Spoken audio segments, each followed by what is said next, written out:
നമസ്കാരം. BUR പിന്നെന്താണ്? ബർഗറിയാണോ what ever it be. ഞങ്ങൾ ദേ വന്നിരിക്കുന്നത് എന്തിനാണെന്നറിയാല്ലേ? ഇന്ന് എൻ്റെ ബർത്ത്ഡേ ആയിരുന്നു കേട്ടോ. ഇന്നെന്ന് പറഞ്ഞു കഴിഞ്ഞാൽ മാർച്ച് 1. അപ്പോൾ കണ്ണനുണ്ണി ഫുഡ് കഴിക്കാൻ പുറത്തു കൊണ്ടുപോയതാണ്. ഇവൻ ഇവിടെ പോവുള്ളൂ, വേറെ എങ്ങും ഇവന് പോകാൻ ഒരിഷ്ടമില്ല. അപ്പോൾ അവൻ്റെ ഇഷ്ടം അനുസരിച്ച് നമ്മൾ അവിടെ തന്നെ പോയി കഴിക്കാൻ പോയി. കഴിച്ചിട്ട് അടുത്തത് ALW അല്ല കേട്ടോ, F അവിടെ ഇല്ലാത്തതാണ്. ഇത് ഫലൂഡ നേഷനിൽ വന്നിട്ട് എന്തിട്ട് കഴിച്ചു?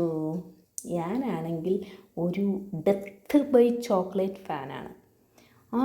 ആ ചോക്ലേറ്റിൻ്റെ ആ ഒരു കയ്പില്ലേ, അതെനിക്ക് ഭയങ്കര ഇഷ്ടമാണ്. അപ്പം ഞാൻ അതങ്ങ് കഴിച്ച്. ലെവൻ ഏതോ എന്തുട്ടാണത്, കോൾഡ് കോഫിയോ അങ്ങനെ കണ്ട് എന്തുട്ട് സാധനം കഴിച്ച്. അപ്പോൾ ഓക്കേ.